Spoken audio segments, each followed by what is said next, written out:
But it's all. Good morning, welcome to the Columbia Open Space Committee regular meeting on Thursday, May 16 at 9 a.m.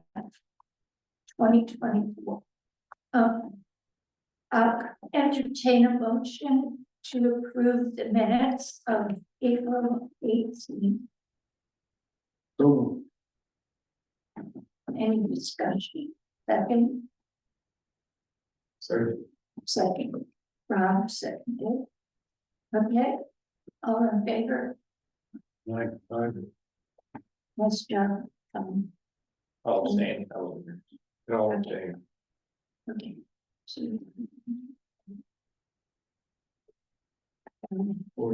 But. And one extension.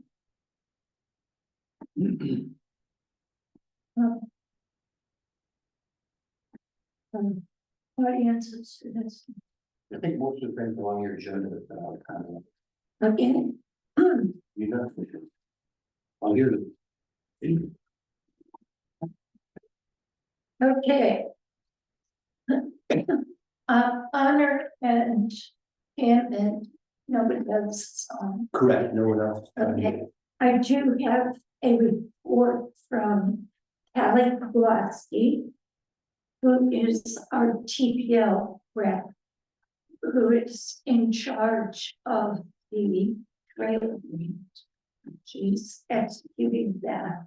And Callie facilitates between TPL and the state and Trail Solutions, which is the employee of the International Mountain Biking Association. Okay. She says, unfortunately, she won't be here. She asked me to send her maps. So I sent her every map in hard drive. And she said, I sent all the maps that you sent me to Liz and Mike from IMBA. And I believe they're starting their desktop research this month and next. They also have all the GIS shapefiles of the maps. No other updates as of now. Okay. That's it. They're working on it now. Away we go. Okay. Ride the East event. Tom, would you like to report on that? Right, so East Coast Greenway is a trail, bike trail, walking trail that runs from Maine to Florida. So the group that's a part of Connecticut wanted to focus on the eastern part of Connecticut. And so what they came up with was an event on June 8th.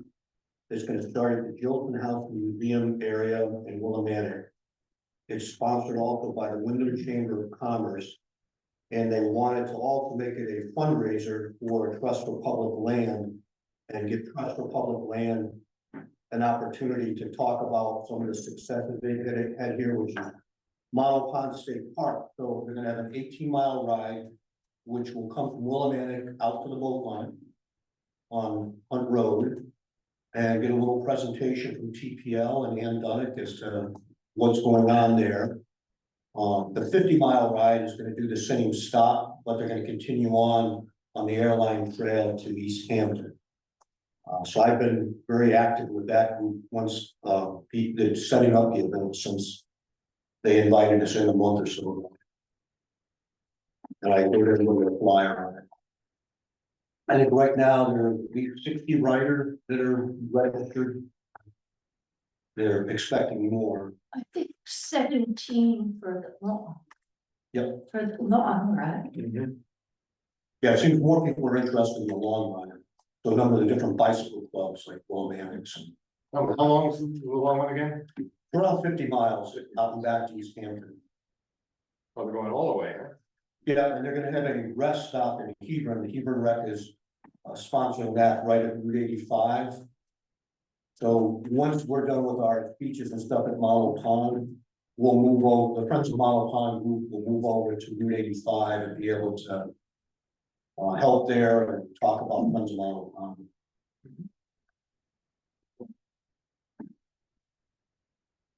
Is this particular flyer been shared, like on social media, is there a electronic version? Oh, yeah, there's all on Facebook and everywhere. Okay. Yeah, I've reposted it multiple times, and everything Columbia, Bike Walk Columbia. I should have Jen do the intent with that. Okay. Just fire that out too. yes, the Chamber of Commerce seems to be very adept at that kind of thing. And Tom is, there's some of us are now.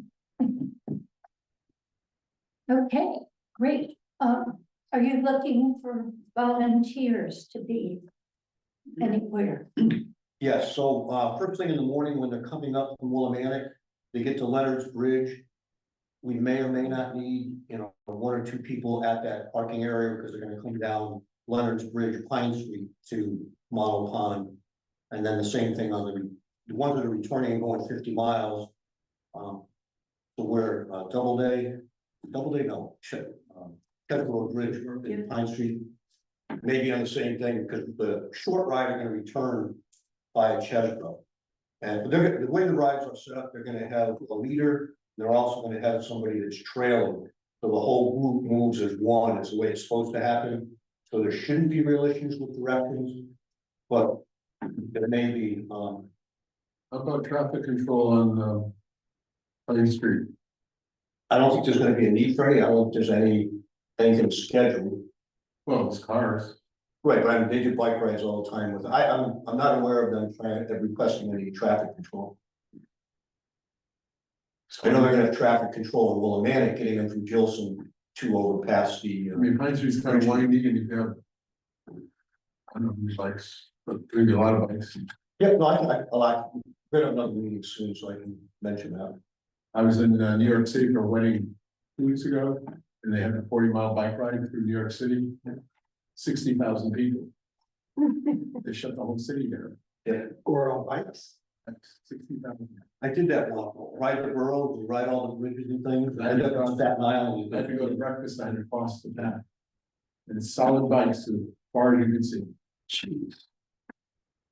That's a lot of bikes. A lot of bikes. So I just that, you know, they had cops every 500 feet. Wow.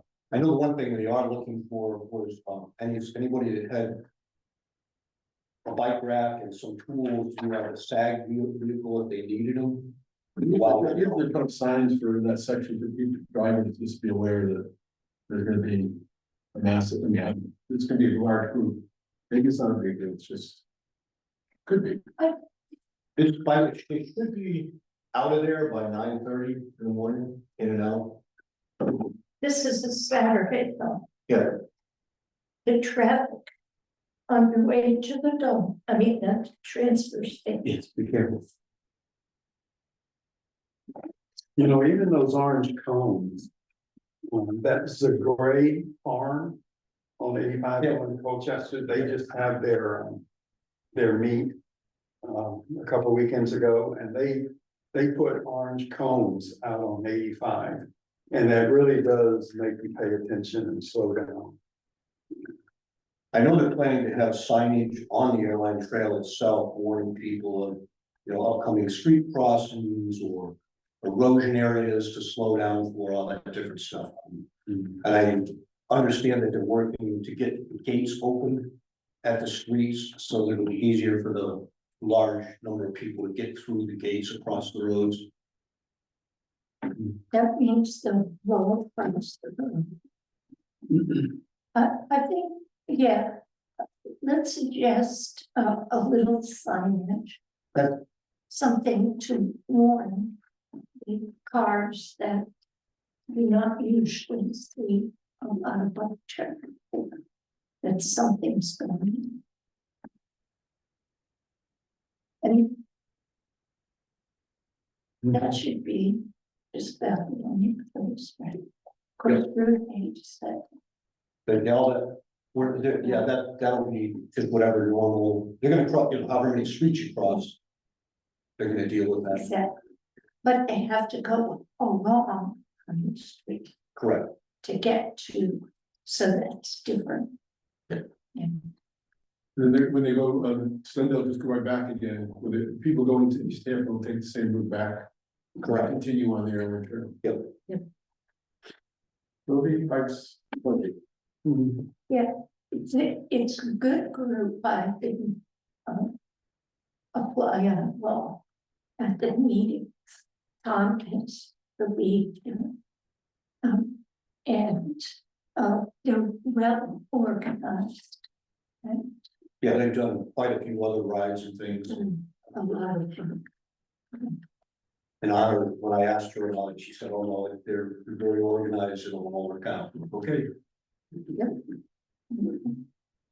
So I plan to be at the parking. I mean, the boat ramp. Yep. Yep. And starting at, when did they take them? Around 8:30, because they assemble around 7:30, then there's gonna be whatever politicians and ribbon cutting and all that kind of stuff. So it'll be somewhere around an hour from the time they actually start, the day. Show up.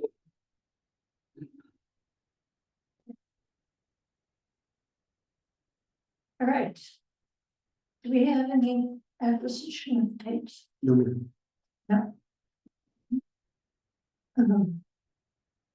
Does anybody have any reports on Tiapolo? I saw Kathy Austin this past weekend. And her bill for $1 million died with hundreds of other bills at the end of the session. I have the list, they like to accomplish enough, everything failed. Even things like banning off-road vehicles from cities where you could sell them, that failed. I talked to the mayor of New Haven, he has 180 quads in storage. Can't sell, Wow. so I don't know what happened. But she did say that she knew a nonprofit charity that has enormous amounts of money that she said she was gonna talk to about Camp Laurel. I don't know if this Southeastern Joshua Trust, whoever they are, whether they have enough money for all of this, but Kathy said that she was going to talk to somebody. She said it was worth a shot. I guess they just have lots and lots of.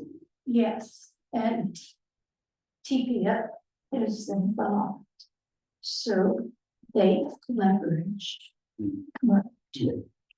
So, And is that it for Kendall? I was just gonna say it's.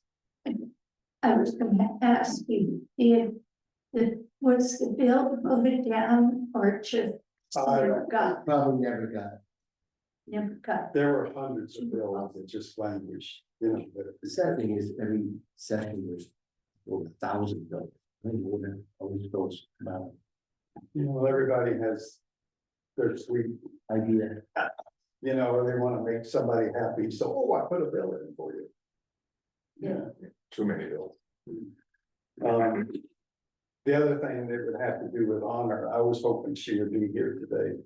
But Rob and I went to see John Lucarelli and we met Honor there. And we had a little morning session. John Lucarelli, also known as Skinny in his restaurant. Though he's not skinny at all. But he is a talker, man. And you could tell he really likes Honor. He was talking to her, he wasn't talking to Robin. No, we were there for viewing it. But he definitely was talking to her. But he was going fishing that day and with his two brothers. And he was going to John Lucarelli, who runs the restaurant and seems to be the same one of the family or something, wants to sell the property. He's got one daughter that needs a home. I don't know, was she divorced or I something? think so. She didn't say it. I think this sounds like. Yeah, and she needs a home, so he was already in his mind taking this money and putting it towards a house for his daughter. Which is great, that's what you always want, people to business next thing. But he was gonna talk to his brothers and then get back to us. Now, I have. Back to Honor. Back to Honor, and I have tried. Honor said at the beginning of the week, at the end of the week, she was giving him to the beginning of the week before she contacted him. I touched base with her yesterday to see whether she had, and she didn't reply. So, I don't know, Okay, but we're that much closer than we were a while ago. And they don't use it anymore. He goes fishing. He doesn't hunt anymore.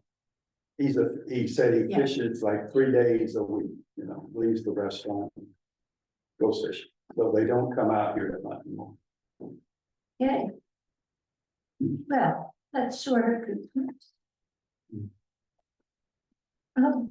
And we didn't get pizza because we were there at 9:30 in the morning. Let me just tell you this, they are an old time pizza shop. They make everything from scratch. They make 300 pounds of sausage a week. By hand, themselves, they don't buy it.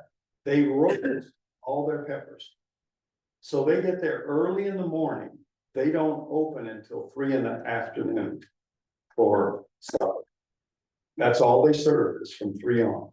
And that entire day, they're preparing all their ingredients. Make their own pasta too. Yeah, this is a real old fashioned place. And Which places? shit, Where is it? it's in, where do we go? Shelton. No, town next to Shelton. There, he lives in Shelton. Yeah, I was, you told me we were going to but Shelton. it's not like an hour, it's an hour. But it was his mother set it up like 50 years ago or something, but it's service. Bill Musen grew up like around the corner from this restaurant. He did. Yeah, and it was there when he was a kid. He looked, very famous. People come from all over to go get pizza there. Yeah, Honor goes there all the time. Yeah. So can I just wanted to add kind of in here, having to do with Camp Laurel and Riley East. So, Colchester Land Trust. I went out to visit them at their meeting a couple of days ago. They were the ones that inspired the Columbia A Right to Farm community signs. They had set them up for Colchester. So I said, it's been over a year, but I said, we're finally moving along. This is gonna happen. We're gonna be putting up signs around town.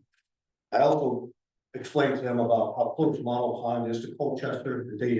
So I brought the maps and stuff in honor game, and I'm like, on the Colchester spur, it's only 5 miles to the corner of where we are, and I brought up the whole thing with Camp Laurel. I said, it's only 7 miles to Camp Laurel that gets purchased. I said, as we go along, it would be nice to have Friends of Model Pond and Colchester Land Trust and whoever else do events like this together, so they're gonna help advertise.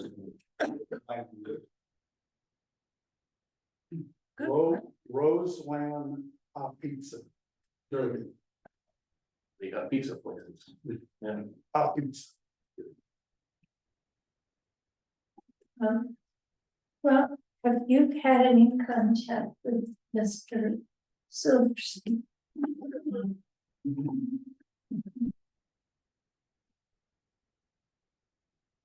Somebody needs to inquire of this.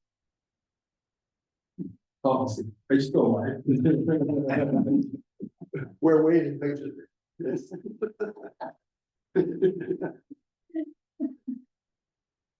Awesome, Mark, you contacted him, I don't think how did you contact the West? Over a boundary dispute. Yeah. That was about 6 months, maybe a year. About a year, feels like 6 months. Beautiful. Okay.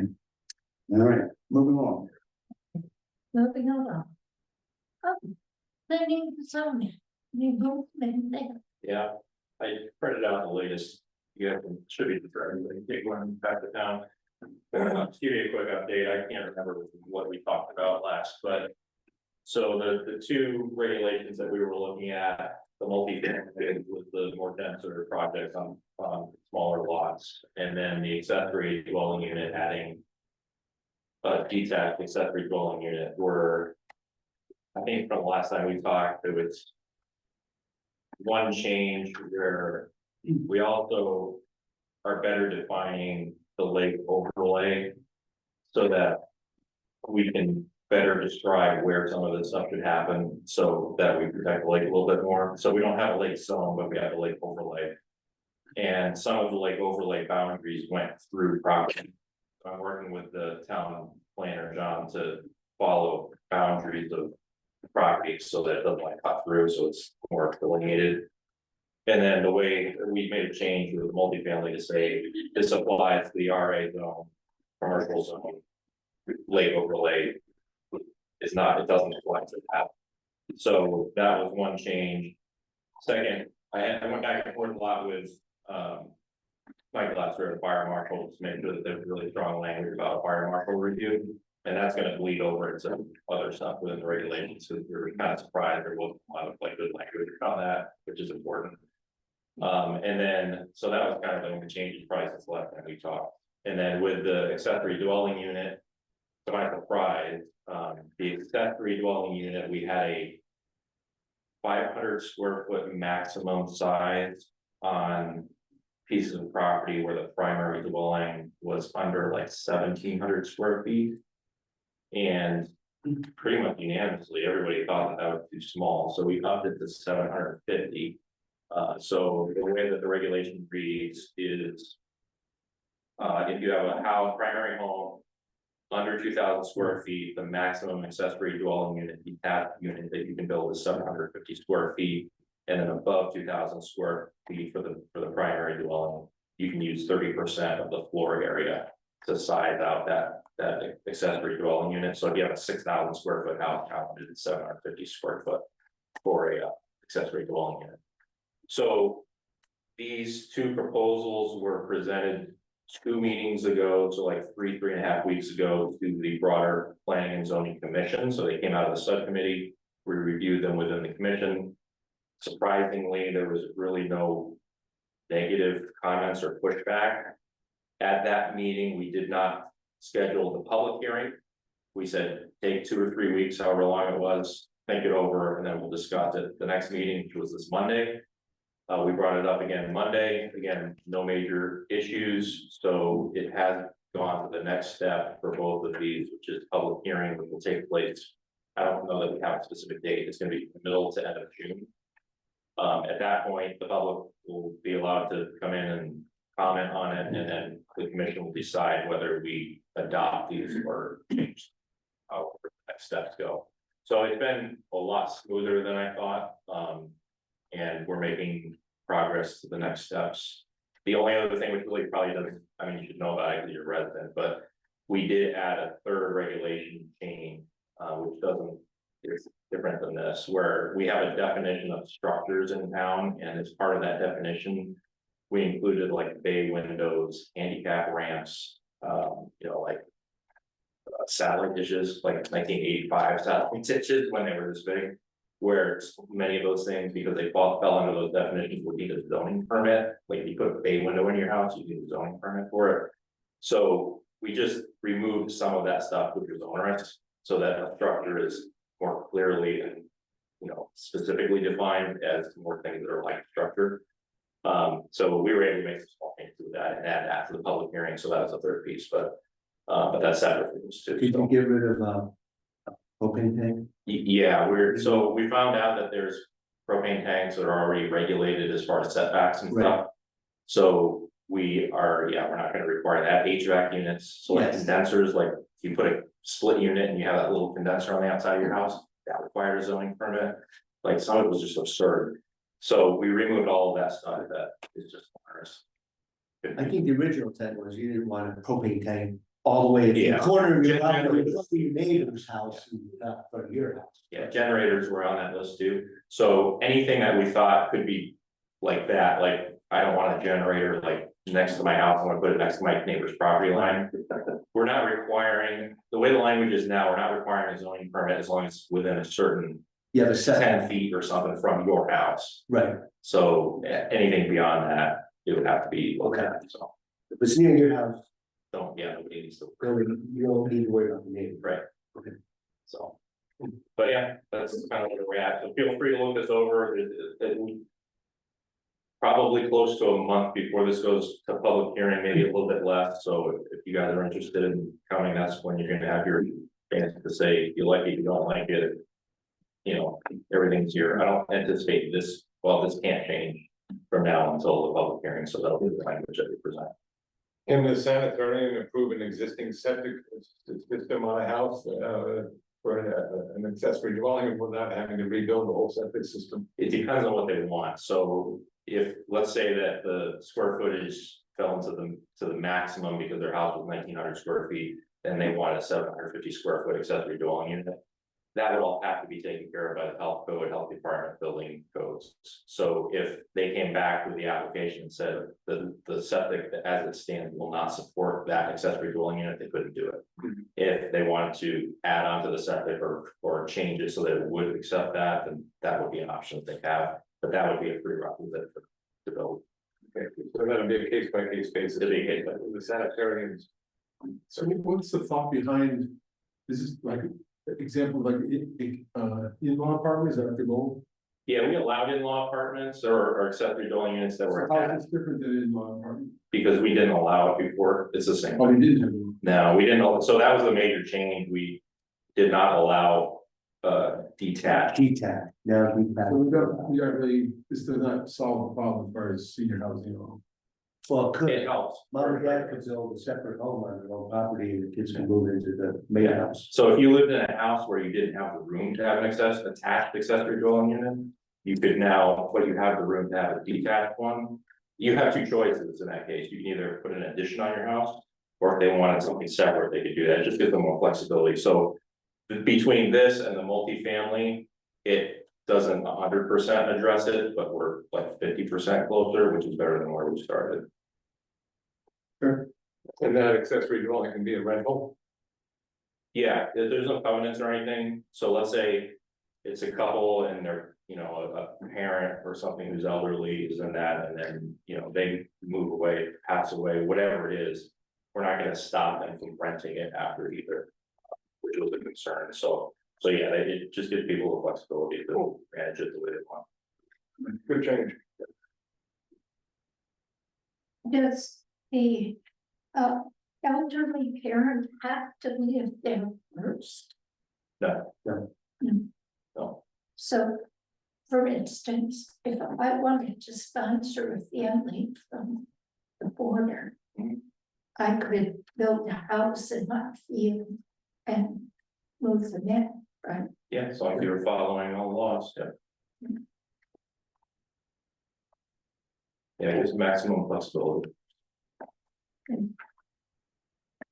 But you're still working on multifamily, or, I mean, condemned housing or single, or, Yeah, so it's that, it's this, the longer of the two pieces of paper that I gave you is this one.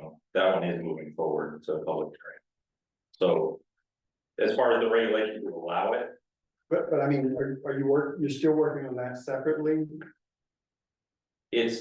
it's separate from the accessory dwelling unit, Right, but they were finished at the same time and will present it at the same time. That's the complete draft. So there's another thing for senior housing, It would fall under the multifamily, that under the multifamily, yes, the longer of the two. So multifamily is a combination of, we had a senior housing regulation. That's what this was based off of. And one of the major differences between that and what we changed it to was we didn't restrict it just to seniors.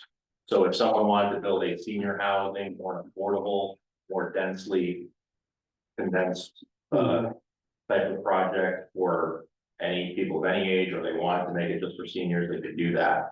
That would all fall under this.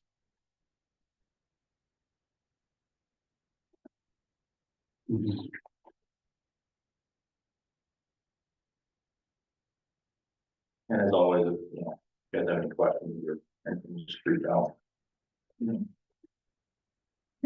This goes through, now we're gonna figure out what we're doing next for zoning regulation. Need to take a break after all this. No, no breaks. Too much to say. Too much. Yeah. Thank you very much for this. And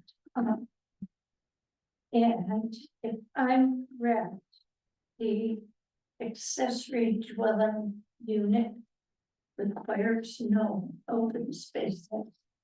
Neither one of them. The only one originally that had an open space outside was what turned into the multifamily. Yep. And it just, it was a weird fit. We were afraid it would create more cost because of what we were trying to accomplish, to the affordability piece of that. So that is still regulation. Did you have a second page or just the one handout? No, there's two. Oh, we only got Oh, one, that's why we're kind of blanking Not out. for now, oh, I'm sorry. What you're really nice too. Here, Oh, you got, okay, you got, all right. Yeah, Yeah, I'm drawing this blank, what did you talk about? no, that's the one, sorry. Yeah, that's the bigger. It's Ron's law. Yeah, see, here I put it, small, oh my God. Yeah, I'm late, I'm considered here, so late. I didn't sit. I wasn't heavy listening, so. All right, Route 66. And there's no update on that, No, no update on 66. Okay. Anything on you? no. Oh, actually, I, since it's Route 66. The little place before you get to the Columbia Package Store, there used to be an entry into Hop River that got blocked off because they used to pardon years ago there. Yes, What's the status of that? Because there is a woman, I think it may be the woman that owns the antique shop, wants to beautify it. So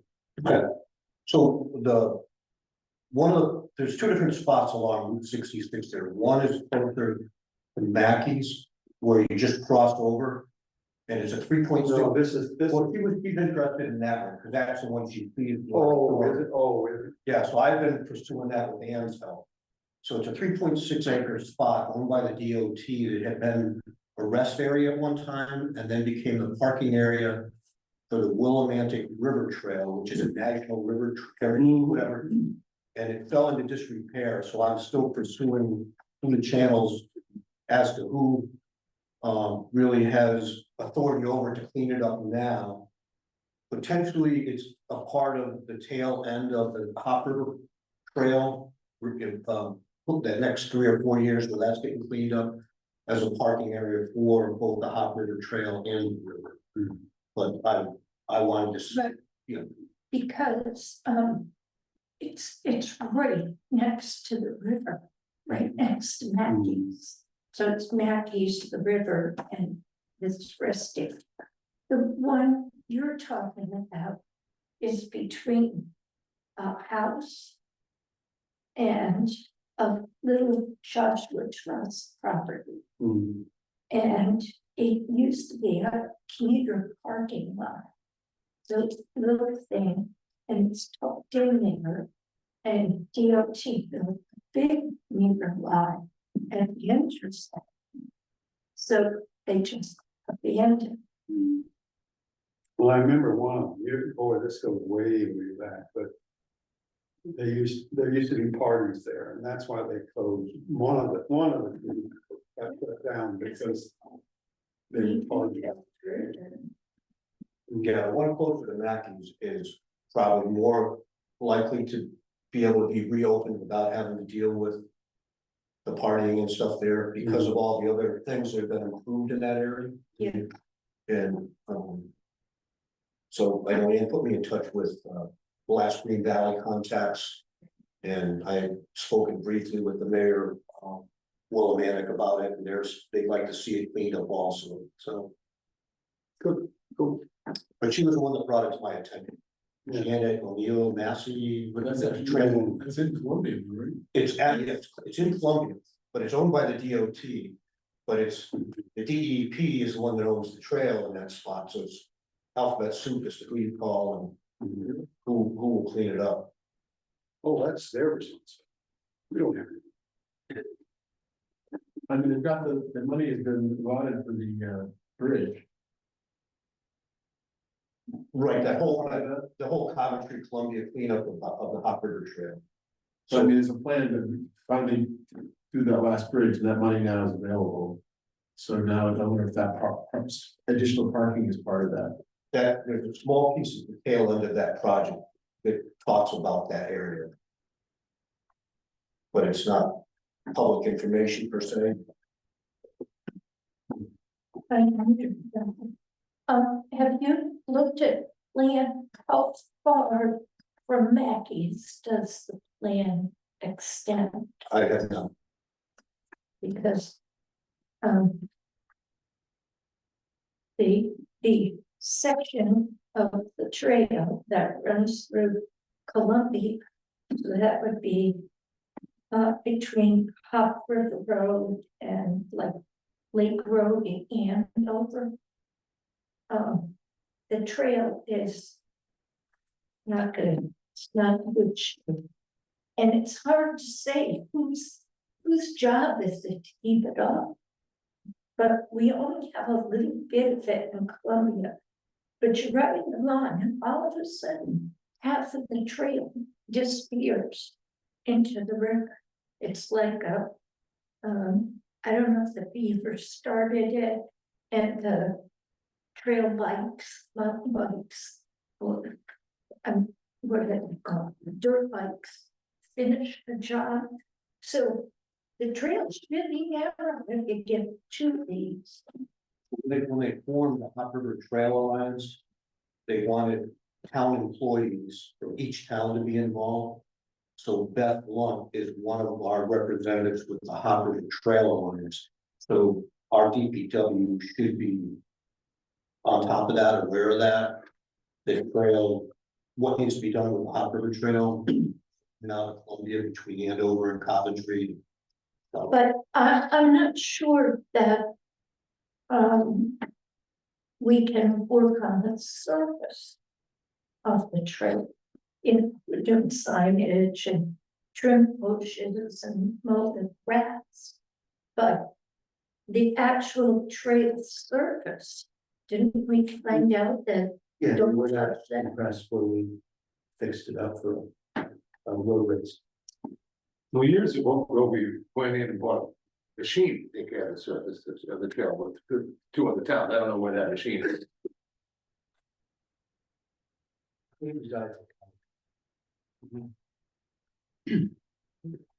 But I'm gonna need to get some fill in there before you run that machine over again. Anyway, I was just hoping that, that the, trail project extended that far. But, okay.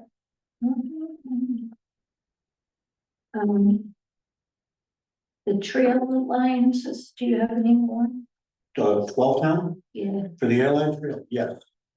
So part of all the grant money that became available, CTRCD is the one that helped to start putting the master plan together a couple of years ago. Yep. They have new money.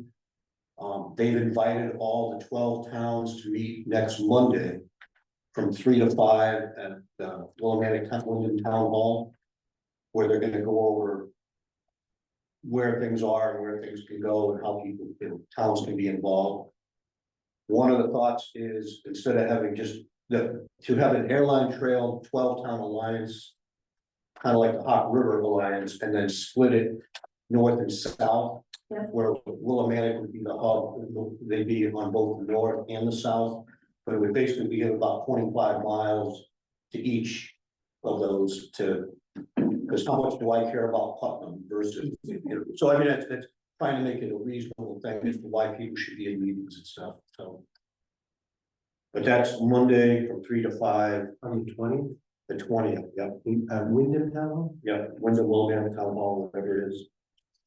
it's RC, TTRPD, CPRCD. RPD, and our town planner is on the board of that organization. John Gold. I don't know if he's going. He's a part of this. Just why do I have you down at 6? For the 20th, we have that sustainability meeting, which I'm, we have a congressional convention. Oh, so you won't be there? I won't, but That's that's the sustainability, Yeah. Yeah. And that was a kickoff meeting. right, So you need to open to the public, yes. and use the one that, Tom was talking about. Oh, yeah, the Wyndham one? Yeah, there's an online registration for it, so if you go down to CTRCMD, there's a spot there where you can go through and they do an Eventbrite kind of thing. It's gonna be limited to the capacity of the room, which is like 150 or something. CTRCND. Yeah. Yeah, they're gonna begin. Okay. Yeah, I'm gonna go to that.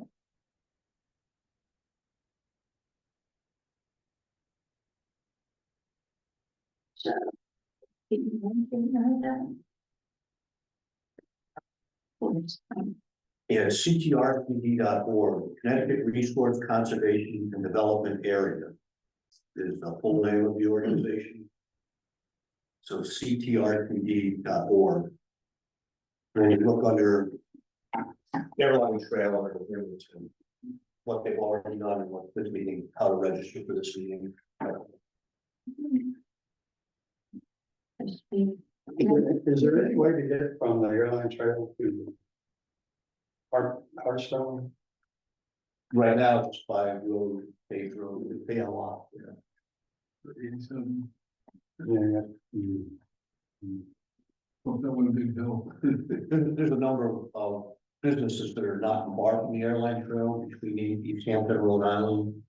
And that's a part of what these little, I don't know if you guys have seen these for Columbia, but this was part of the work last year, or a couple of years ago, where it shows the whole map of the whole airline trail, Upper River Trail, whatever.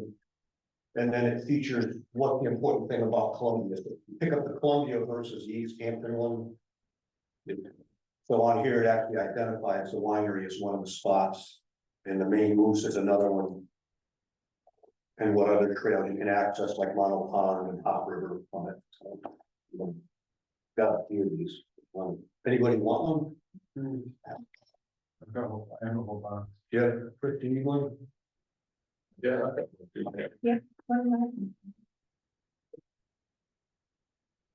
Oh, just had photographs of mine in it with no credits. But we have. We appreciate it. I stood there behind you, I took the same picture, and I thought, go ahead and use it. Okay, no report on the Hot River Reserve. Salmon River Hardship, No reports. Just last. no report, okay. Friends of Mount Klein, with Friday East. So we've got the June 8th event, and we also June 4th, June 1st and June 2nd is Connecticut Trails Day. So June 1st, we have a hike that'll be from the boat launch, just using the old trails, the yellow and red loop trails. And then on the next day, we're gonna do a hike starting at the Leonard's Bridge parking lot and walking in on the airline trail and explore some of the new section. In preparation for that, we've been doing trail cleanup around the old trails. And we still have to add a few more signs. And what else? Oh, back in time, like 30 years ago, Joan Hill had put together a nature walk on the yellow trail.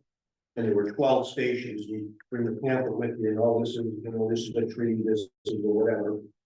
Though a lot of that over time has disappeared, so right now there's only 5 of the 12 stations that are still posted to the ground with a number on it.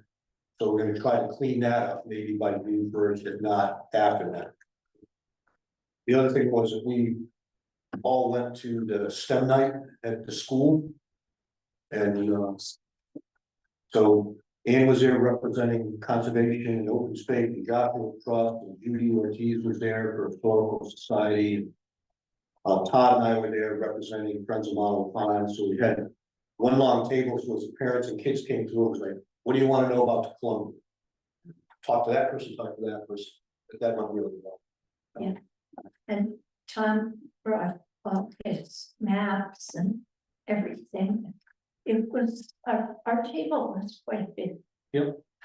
That's good. I got some feedback too already, people asking questions that they didn't want to ask in person, so that was good about what's going on. Good.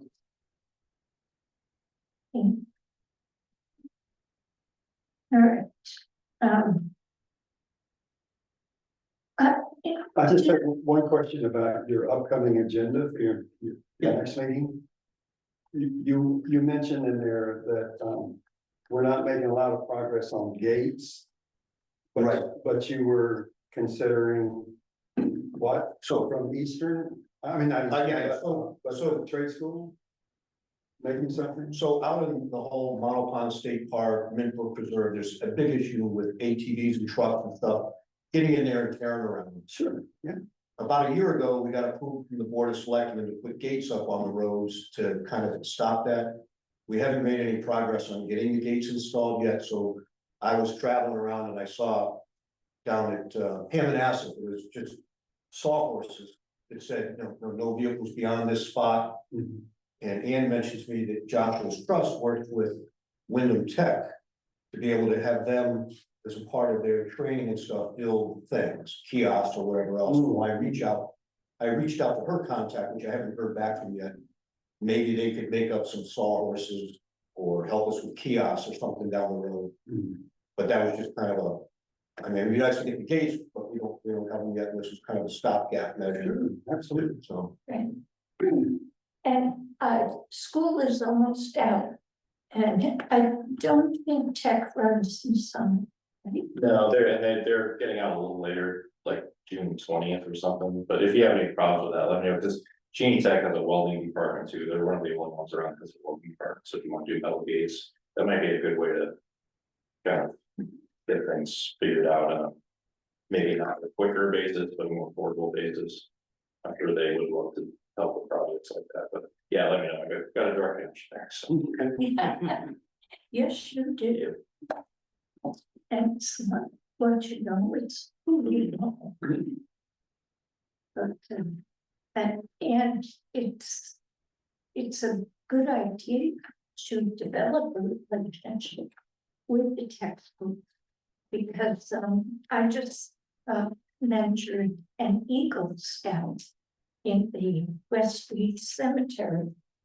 And, I was very impressed with Jack Emerson. His project was to take the little tool shed he had, put gutters on it, feed it into a rain barrel, so you could water your petunias and in the cemetery. And he did a very nice job. And so he gave me a contact to talk to. But and it's good. It's we need to support the school, and these are projects that they can do. Okay. There's rumor afoot that somebody wants to build a boardwalk on the Yellow Trail for the disc golf. correct. Yes, An Eagle project.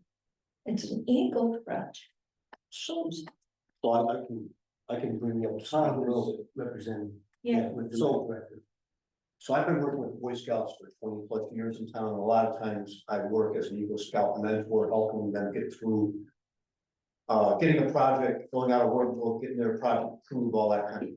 Really, it's going over. Teaching them project management skills, that kind of thing. So Mark had mentioned this was coming up. So last week, the scout, myself, Carl had designed the disc golf and the new rec director, we met up at Rec Park. And they were talking about all the different things they had to do and approvals for putting in the disc golf course, which was in areas that were some wet areas.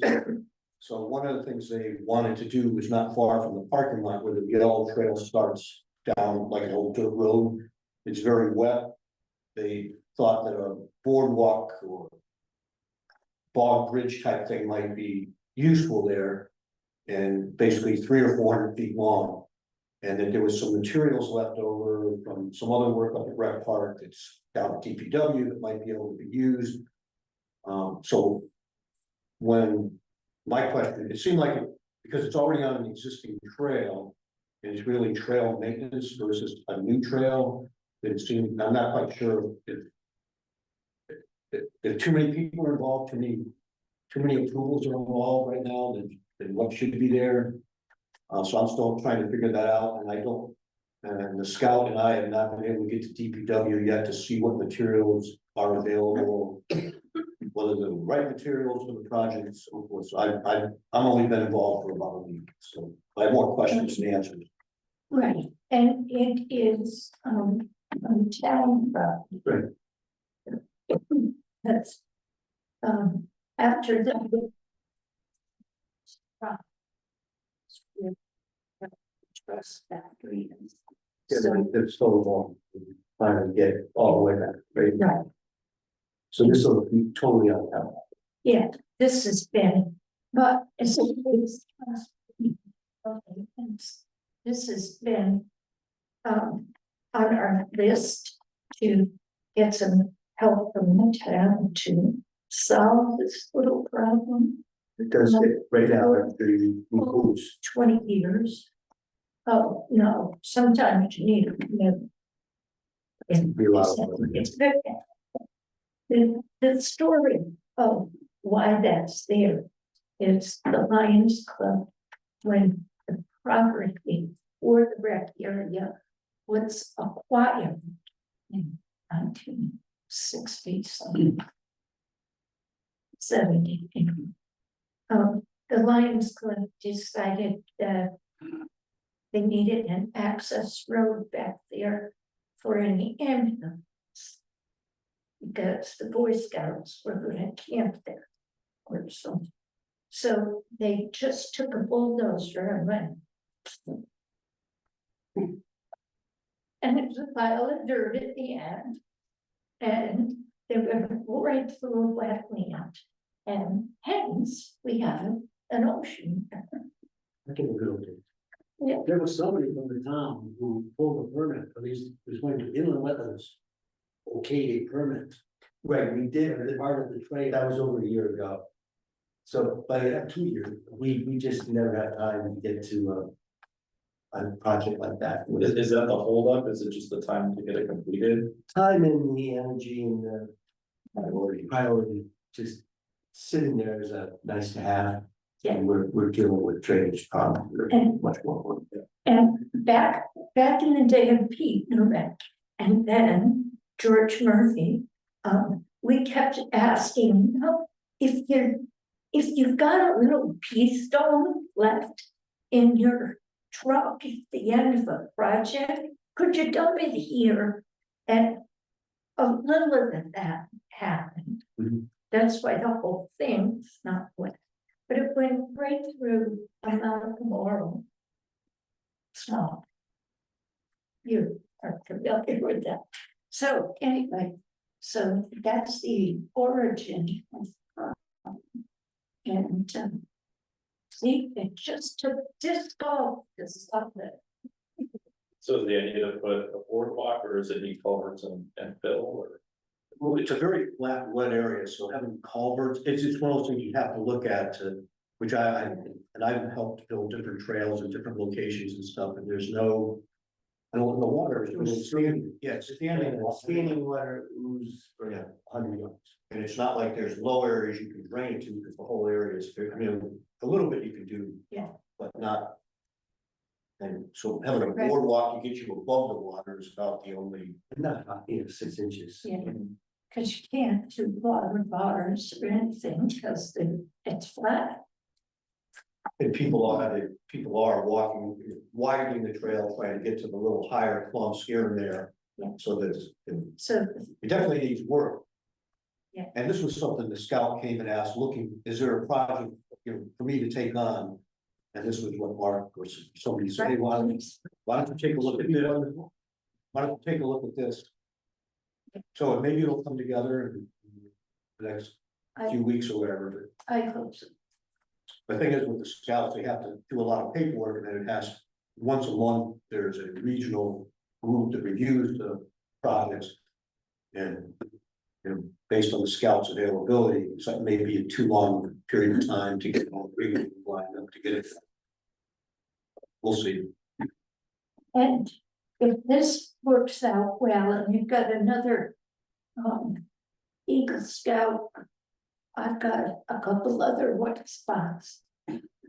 One thing to keep in mind too, so I'm a 4-H leader, we train and raise oxen, so if there's any heavier trail stuff that people really like that because it's low impact and it gets a lot of publicity.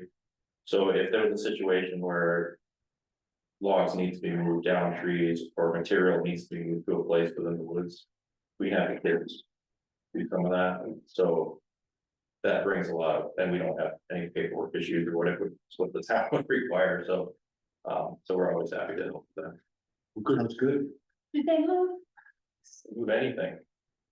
Anything, as long as it's not too big, so, Oh, Well, come on, boys, a It's big big. boys.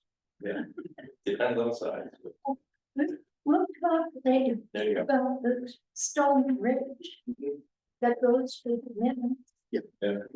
Always that on the job. because I looked at it and I said, if we brought a machine in here, it would have messed with me. Yeah. I said, the old farmers who built that bridge 200 years ago, you stopped. Yeah, that's what they do. The great resource. Okay, that's it for me. We do not need an executive session. And anybody else? Did you skip Pine Street parking? Yes, I did. Where'd it go? Do we know anything? Tom and I did go out and did some location, I'm gonna drop them now. Okay, so there's, Now, once that map's done, we go, we'll give the board something to look at and negotiate. excellent. I'm sorry, I didn't hear what you said, Rob. Tom and I went out and part of the problem with Pine Street, whether it goes anywhere is. We need to have a picture of where the old path is, where trees are, kind of where we could build a path, so that we could at least discuss with neighbors. Okay, I mean, while we're out, of course, the neighbors, Tom's here for the whole time we're there, but. It doesn't mean he's gonna approve it, but we have to at least be able to say, this is what we're trying to do, and hopefully we can come to some resolution on a path. I just did that in that time, I got the data, I haven't had a chance to plot it. Thank you. And thank you. And thank you, everybody, for all the work on all of these works. Any other business? Paul, say nothing. Okay, I move we adjourn. That's good. Okay, we are adjourned. 8:59. I don't leave her over there. Just to be.